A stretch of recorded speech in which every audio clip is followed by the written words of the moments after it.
Bible സൂചിപ്പിക്കുന്നുണ്ട്. ഇവിടെ വന്നപ്പോഴാണ് എൻ്റെ മനസ്സിൽ അത് പെട്ടെന്ന് വന്നത്. അങ്ങനെയാണ് ഞാൻ പെട്ടെന്ന് എൻ്റെ മുറിയിലോട്ട് പോയി എൻ്റെ റെഫറൻസ് നോക്കിയത്. ഇവിടെ ആദ്യം വന്ന് നിങ്ങളോട് സ്തുതിക്കാൻ പറഞ്ഞപ്പോൾ തന്നെ സ്പിരിച്വൽ ഓഡിറ്റിംഗ് എന്നും പറഞ്ഞ് എൻ്റെ മനസ്സിലൊരു വചനം വന്നു. ഓഡിറ്റിംഗ്, ഇപ്പം നമ്മൾ സോഷ്യൽ ഓഡിറ്റിംഗ് എന്ന് കേട്ടിട്ടില്ലേ? അതുപോലെ ദൈവം നമ്മളെ വിലയിരുത്തുന്ന രീതികളാണ്, നമ്മുടെ വാല്യൂ, നമ്മളെ തൂക്കി നോക്കുന്ന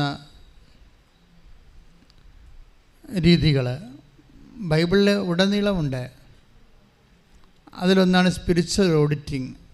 അതായത് ഇപ്പം നമ്മൾ ഉടമ്പടി ചെയ്തിരിക്കുന്നവരാണ്, അല്ലെങ്കിൽ ചെയ്യാൻ പോകുന്നവരാണ്, അല്ല പുതുക്കിയവരാണ്.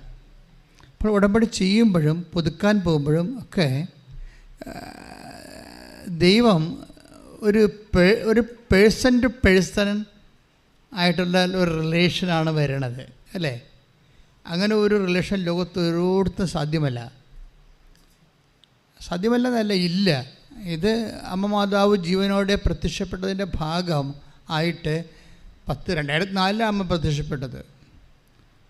അതിൻ്റെ ഭാഗമായിട്ട് ഞങ്ങൾക്കിതിനെക്കുറിച്ചൊരു വല്ലാത്ത ഇതെങ്ങനെയാണ് പ്രൊമോട്ട് ചെയ്യേണ്ടത് അറിയത്തില്ലായിരുന്നു. സത്യം പേടി കൊണ്ടാണ് അറിയാതെ വന്നത്. ഞാൻ വല്ല മെത്രാനച്ചായ വല്ലതും ആണെങ്കിൽ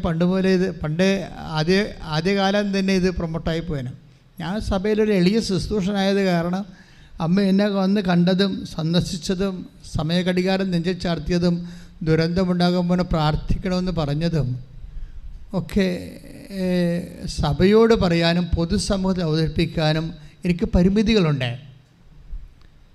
കാര്യം എല്ലാവരും ഡൗട്ട് ചെയ്യും, എന്തുദ്ദേശത്തിൽ അവതരിപ്പിക്കുന്നു, ധനകേന്ദ്രത്തിൽ ആളെ കൂട്ടാൻ വേണ്ടി അവതരിപ്പിക്കുന്നതാണോ, എന്തെങ്കിലും ഗിമിക്കാണോ? അപ്പോൾ ഒത്തിരിയേറെ മുമ്പിൽ ഒരു സംശയത്തിൻ്റെ പാത്രമായിട്ട് മാറും. അപ്പോൾ അതുകൊണ്ട് എൻ്റെ എത്രയോ വർഷങ്ങൾ പോയി. 2004 ഡിസംബർ 7-ാം തീയതിക്ക് ശേഷം ഇത് ഈ മാതാവിൻ്റെ ഒരു രൂപം തന്നെ ഇവിടെ ഞാൻ വെച്ചിട്ട് അന്നത്തെ വികാരി ഇവിടെ വന്നത് പ്രതിഷ്ഠിക്കാൻ പോലും ഭയപ്പെട്ടിരുന്ന വന്നില്ല. ബിഷപ്പ് വന്ന് പിന്നെ വെഞ്ചരിച്ചു, അത് വേറെ വിഷയം. പക്ഷേ എന്നാലും അതിൻ്റെ സിറ്റുവേഷൻസ് പറയുക, അതിനുള്ള ധൈര്യം കിട്ടിയില്ല. അത് കൂടുതൽ ഇഷ്യൂസ് ഉണ്ടാക്കുമോ എന്ന് വിചാരിച്ചുകൊണ്ട് ഞാൻ മിണ്ടാതെ നടന്നു. ഞങ്ങളിവിടെ എപ്പോഴും ഞാൻ സാക്ഷ്യം പറയും. ഇവിടെ ജനങ്ങളുടെ അന്നത്തെ ഇവിടുത്തെ വലിയ ധ്യാനം മരിയൻ തപസ്സായിരുന്നു. മരിയൻ തപസ് 5 ദിവസത്തെ ധ്യാനമാണ്. 2004 ആരംഭിച്ചതാണ്. അമ്മ പ്രത്യക്ഷപ്പെട്ടത് ഡിസംബറിൽ ഒക്ടോബറിൽ ആണ് ധ്യാനമുള്ളത്. അപ്പം അന്നത്തെ ധ്യാനത്തിൻ്റെ പേര് സ്റ്റെരിഗ്മ എന്നാണ്. സ്റ്റെരിഗ്മ എന്ന് പറയുന്നത് 2003 തുടങ്ങിയ ഒരു ധ്യാനമാണ്. സ്റ്റെരിഗ്മ എന്ന് പറയുന്നത് അപ്പോസ്തല സ്ഥിരീകരണ ധ്യാനമാണ്.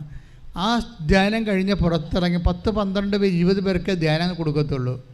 അത് പുറത്തിറങ്ങി കഴിഞ്ഞാൽ അവർ അപ്പോസ്തല ശുശ്രൂഷ ചെയ്യണം. ഇന്നിപ്പം നിങ്ങൾ ചെയ്യണില്ലേ? അതിനേക്കാൾ കഠിനമായ ശുശ്രൂഷ. കർത്താവിനെ അറിയാത്തവരെ അറിയിക്കണം, അറിഞ്ഞവരെ ആഴപ്പെടുത്തണം. അപ്പോൾ ഈ ധ്യാനം കഴിഞ്ഞ് പുറത്തിറങ്ങിയിട്ട് ആൾക്കാർ നാട്ടിലൊക്കെ എല്ലാ വീടുകളിലും പോകുമായിരുന്നു.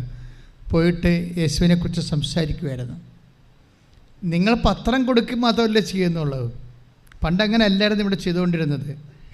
ഇവിടെ എല്ലാ വീടുകളിലും ജാതിയും മതവും നോക്കാതെ എല്ലാ വീട്ടിലും കയറി ഇറങ്ങിയിട്ടില്ല യേശുവിനെക്കുറിച്ച് അവർ സംസാരിക്കും. അതൊരു ധൈര്യമാണ്. അത് സ്റ്റെരിഗ്മാ ധ്യാനമെന്ന് പറയും. ആ സ്റ്റെരിഗ്മാ ധ്യാനത്തിൻ്റെ അവസാനമാണ് അത് അമ്മ പ്രത്യക്ഷപ്പെടുന്നതും പിന്നീട് മരിയൻ ആ തപസ്സായി ധ്യാനം തുടങ്ങണത്. അത് 16 വരെ തുടങ്ങി. 2016 വരെ ഇവിടെ മരിയൻ തപസ് ഉണ്ടായിരുന്നു. ഇന്നിപ്പോൾ ആൾക്കാർ ചോദിക്കുക, വെച്ചാൽ പഴയ മരിയൻ തപസ് തുടങ്ങണില്ലേ? അപ്പോൾ എനിക്കൊരു മെസ്സേജ് ആയിട്ടില്ല. മെസ്സേജ് ആയിക്കഴിഞ്ഞാൽ തുടങ്ങും. ഇപ്പോൾ ഇവിടെ തന്നെ നമുക്ക് ശുശ്രൂഷകൾ എല്ലാ ദിവസവും ഇത്രയും ആളുണ്ടല്ലോ. അപ്പോൾ നമുക്ക് എവിടെയാണ് ഏത് ദിവസമാണ് മരിയൻ തപസ് ഇവിടെ തുടങ്ങാൻ പറ്റുക എന്ന് അറിയത്തില്ല. തുടങ്ങാനുള്ള സ്ഥലവും ഇല്ല. ഇപ്പം മുഴുവനും എല്ലാവരും ഉടമ്പടി ചെയ്യുന്നവരെ കൊണ്ട് നിറഞ്ഞില്ലേ. ഇനി പുതിയൊരു ധ്യാനകേന്ദ്രം നമുക്ക് തുടങ്ങുമ്പോൾ മാത്രമേ അവിടെ മരിയൻ തപസ് തുടങ്ങാൻ പറ്റത്തുള്ളൂ. എന്താ പ്രശ്നം വെച്ച് കഴിഞ്ഞാൽ, നമ്മൾ ഒരു വിഷയം ഇപ്പം നിങ്ങൾ 90 ദിവസം കൊണ്ട് തന്നെ ആത്മാർത്ഥമായി ഉടമ്പടി ഇൻവെസ്റ്റ് ചെയ്യുന്നവർ, സത്യസന്ധരായ സുവിശേഷ പ്രവർത്തകരും ദൈവത്തോട് ഐക്യമുള്ളവരായിട്ട് മാറും. ചിലർ മാത്രമേ ഇങ്ങനെ അവരുടെ വിഷയത്തിൽ ഓറിയൻറ്റ് ചെയ്ത് ആ വിഷയത്തിന് മൂവ്മെൻറ്റ്സ് ഉണ്ടായതിന് ശേഷം ഞങ്ങൾ ദൈവത്തിൻ്റെ വേല ചെയ്യുക എന്നൊക്കെ പറഞ്ഞ് ദൈവവുമായിട്ടൊരു തട്ടുമുട്ടി നടക്കുന്നുള്ളൂ. പക്ഷേ എനിക്ക് തോന്നുന്നുണ്ട് അവരും കുറച്ച് കഴിയുമ്പോൾ ശരിയായിക്കൊള്ളും. അവരും പുതുക്കി കഴിയുമ്പോൾ അവർ ശരിയാവും. അവർക്ക് അറിയത്തില്ലല്ലോ, അവരിങ്ങനെ ഓരോരുത്തർ പറഞ്ഞതിന് ശേഷം കേട്ട് വന്ന് ഉടമ്പടിച്ചിട്ടില്ലേ. അപ്പോൾ അതുകൊണ്ട് അവർക്ക് അതിനെക്കുറിച്ച് ഉടമ്പടിയെക്കുറിച്ച് കറക്റ്റ് അറിയത്തില്ല. കാര്യം വെച്ചാൽ ഇതൊരു person to person bilateral agreement അല്ലേ. നമുക്ക് അങ്ങനെ നമ്മുടെ ജീവിതത്തിൽ ഒരു അവസരം കിട്ടിയിട്ടില്ലല്ലോ. ഈ 2000 വർഷം സഭ ഇങ്ങോട്ട് മുന്നോട്ട് പോകുമ്പോഴും ഒരു വ്യക്തിക്ക് ദൈവമെന്ന ഒരു വ്യക്തിയുമായിട്ട് പേഴ്സണലായിട്ട് ഇൻട്രാക്ട് ചെയ്യാനുള്ള, അതേസമയം തന്നെ ദൈവത്തോട് ഉടമ്പടി പ്രകാരം ജീവിക്കുകയല്ലേ. ഇന്ന് കവനൻ്റൽ ലൈഫല്ലേ. അത് നിങ്ങൾക്കറിയണമെങ്കിൽ സാക്ഷ്യത്തിൻ്റെ നിലവാരം കേൾക്കുമ്പോൾ അറിയാം. എല്ലാം ഹൈ പ്രൊഫൈലുള്ള ആൾക്കാർ വന്ന് സാക്ഷ്യം പറയുമ്പോൾ അവരെത്ര കൃത്യമായിട്ടാണ് ഉടമ്പടി പ്ലേസ്മെൻറ്റ് നടത്തുന്നതെന്ന് മനസ്സിലാവും.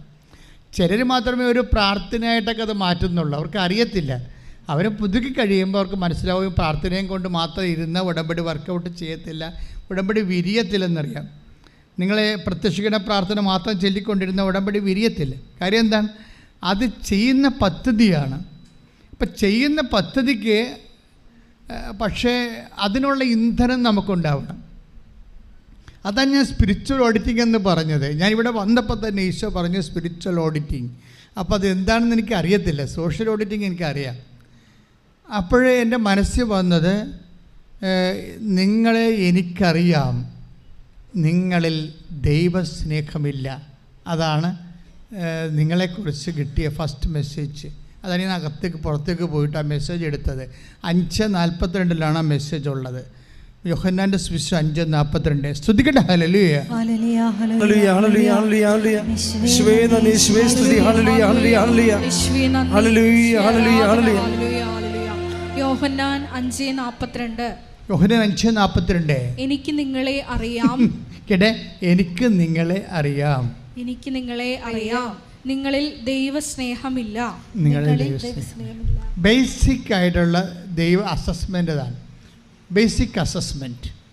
ഉടമ്പടിയിലേക്ക് നമ്മൾ വരുമ്പോഴും ഇനി എക്സോർവായി നിങ്ങൾ കേവലമായിട്ട് നിന്നാൽ പോലും ഈ ബേസിക് അസസ്മെൻറ്റിനെ അഡ്രസ്സ് ചെയ്യേണ്ടി വരും നമ്മൾ. This is a very serious fact, serious challenge. അതായത് ഈ ബേസിക് അസസ്മെൻറ്റിനെ നമ്മൾ അഡ്രസ്സ് ചെയ്യണതാണ് സ്പിരിച്വൽ ലൈഫിലെ സീരിയസ് ചാലഞ്ച്. ബേസിക് അസസ്മെൻറ്റ് എന്താണ്? ദൈവത്തിന് നമ്മളെക്കുറിച്ച് ഒരു അറിവുണ്ട്. എന്താണ്? I know you, you have no love of God. അത് അങ്ങനെ ഒരു അസസ്മെൻറ്റ് വന്നാൽ ഉടമ്പടി വർക്ക് ചെയ്യാൻ പാടായിരിക്കും. അങ്ങനെ ഒരു അസസ്മെൻറ്റ്, ദൈവത്തിന് നിങ്ങളെക്കുറിച്ച് അങ്ങനെ ഒരു വിലയിരുത്തൽ വന്നാൽ ഉടമ്പടി മൂവ് ചെയ്യും. പക്ഷേ ഈ കൊട്ടിഘോഷിക്കുന്ന സ്പീഡ് ഉണ്ടാകത്തില്ല. കൊട്ടിഘോഷിക്കുന്ന സ്പീഡ് ഉണ്ടാകത്തില്ല. വന്ദേ ഭാരതിനൊക്കെ ട്രെയിൻ വന്നപ്പോൾ ഭയങ്കര കൊട്ടിഘോഷിക്കില്ല. അവിടെ സ്പീഡ് നമ്മുടെ പാളത്തെ കൂടിയല്ലേ സാധനം ഓടുന്നത്, വേറെ പുതിയ പാളമൊന്നും ഇല്ലല്ലോ. അതുപോലെ നിങ്ങൾക്ക് ദൈവസ്നേഹം കുറഞ്ഞാൽ ഉടമ്പടിക്ക് സ്പീഡ് കുറയും. ഒന്ന് പ്രാർത്ഥിച്ച മക്കളെ.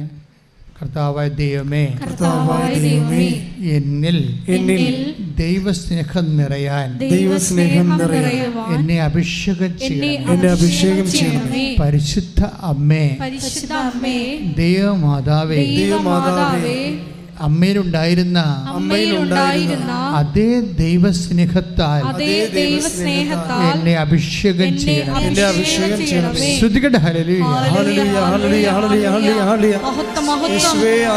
ആരാധനയിലൂടെ നിങ്ങൾ ഓരോരുത്തരിലും ഈശോയെ ദൈവസ്നേഹം എന്ന പുണ്യം അധികം